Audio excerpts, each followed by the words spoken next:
When I was pregnant with Myles, I was very nervous being, we had a miscarriage prior and he is a rainbow baby. So the whole pregnancy, I was very nervous. I was very hesitant as things developed, and I noticed he wasn't meeting certain milestones. I kind of got that level of sadness. So it was just, what do I do now? It feels like society tells us, if you feel sad about something about your child, you're a terrible parent. You had all these expectations for your child before they were even born, and nobody really talks to you about the world of disabilities. So when you do experience that and your child is diagnosed, you don't know how to swallow it. You don't know how to grasp it. It's okay to feel your feelings. It's okay to cry. It's okay to be upset. Once we found out we were gonna have a boy, that kind of triggered something in me, like, okay, I need to man up, be a man, show him a manly man, that kind of corny kind of stuff.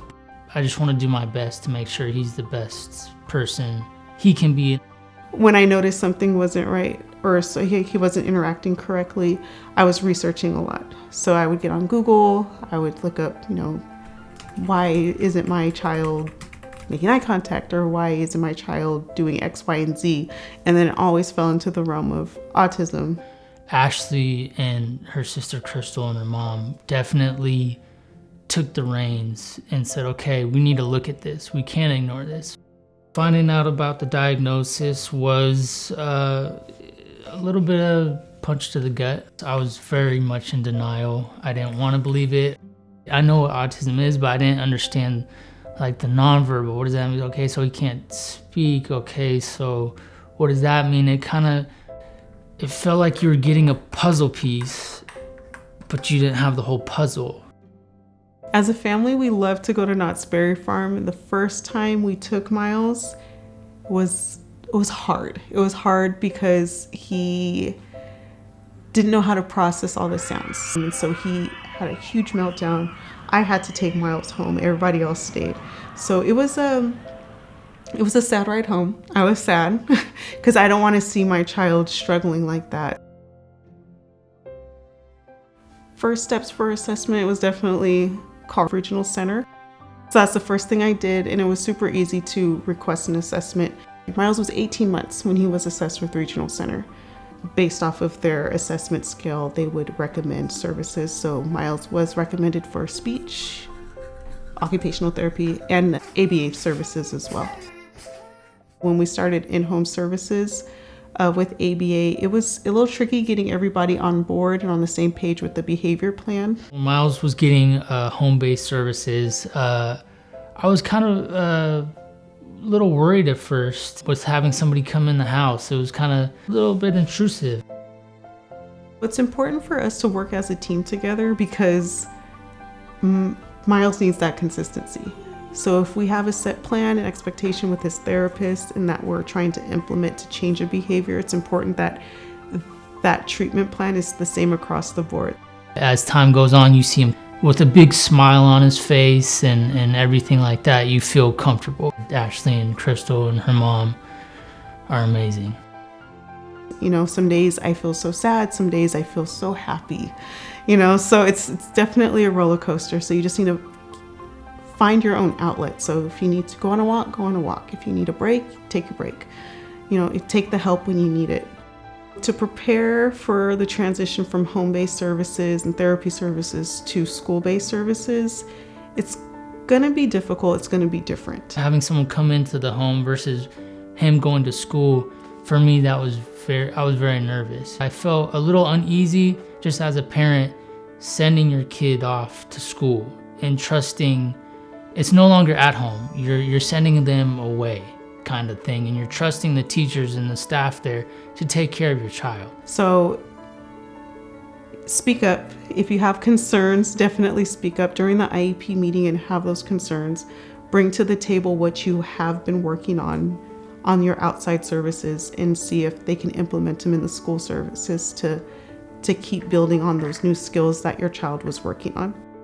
The difficulty or the challenges that parents might face in that transition from those home-based services to school-based services is This will be the first time for many families where they're letting go of their child and they're not going to see the things that are happening on a daily basis. And that can be scary for parents, especially when you think of their child being just 3. When it was time for Myles to go into preschool or make that transition, it was nerve-wracking. I was considering keeping him out of school, but I also know being around other kids and having that structure in place would be good for him developmentally. So when a child is coming in from Regional Center right around their 3rd birthday, the school district will formally assess them.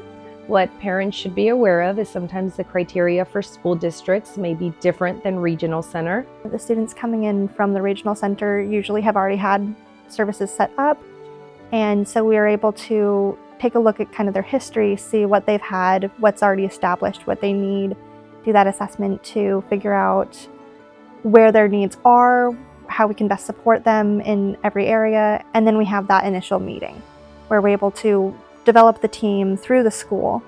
There was a few things that made Myles' first IEP successful. One was Mom came prepared with the fact sheet.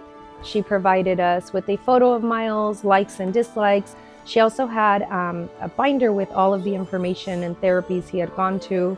The services that they offer in school may not be similar to the services that were the Regional Center or insurance-based. So the Regional Center will go ahead and do an assessment before your child ages out to see if they still qualify for Regional Center services. And if they do, then Regional Center will set up your IPP for your child.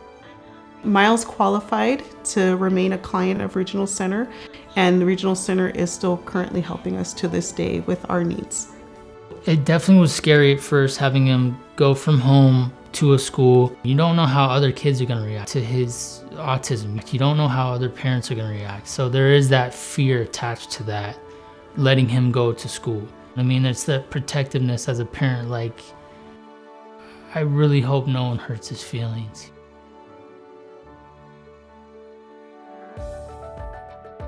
Myles is a very sweet little boy. He's very happy, he's very active. He very much likes to play and engage with toys.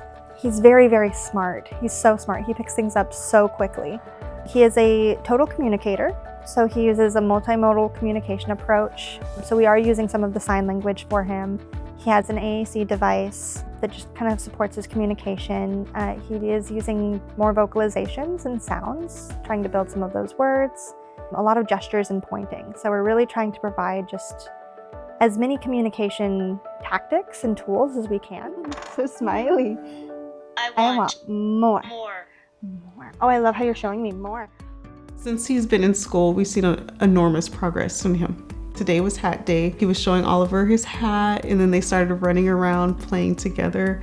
So it's good to see, kind of step back and see his growth, like how that social interaction from when he was 18 months and not engaged with anybody to now being 4 and fully engaged with everybody and wanting to include them in play. He wants to dress up now. He wants to do, all the typical things that the kids do, and he did it in his time.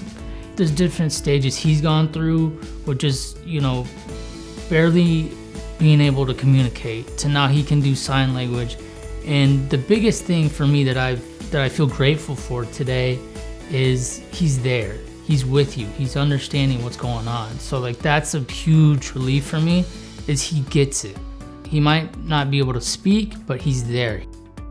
Now Myles can join in with us and enjoy the things that we've done growing up. So to have my own child be able to go to the theme park and enjoy himself, and I can go on rides with him. It's his favorite place now.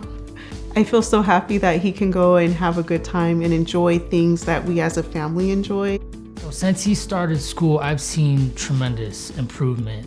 You see him with a big smile on his face and everything like that. You feel comfortable. You're like, okay, I can trust people. And there's kids in his class that are on his kind of level. So that was a huge relief. It's a huge comfort just to have another parent seeing what you're seeing, have those same kind of worries, but you're kind of in it together. Getting Myles into school has opened up a lot of new relationships for us, especially in school, for Myles and for us. And Myles has a new team of individuals on his side. He has his aides who love him and who want the best for him and who kind of help him with his day-to-day activities, the teacher who wants the best for him. And so they're all on our IEP team.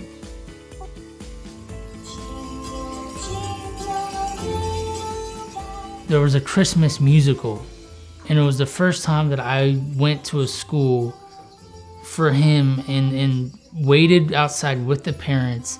And I remember going in and just seeing all the little kids sitting on the stage, and I see Myles sitting there, and it just hit me like, okay, wow.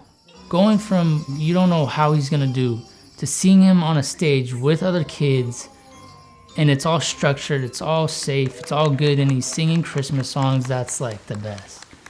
It doesn't get any better than that, you know, so.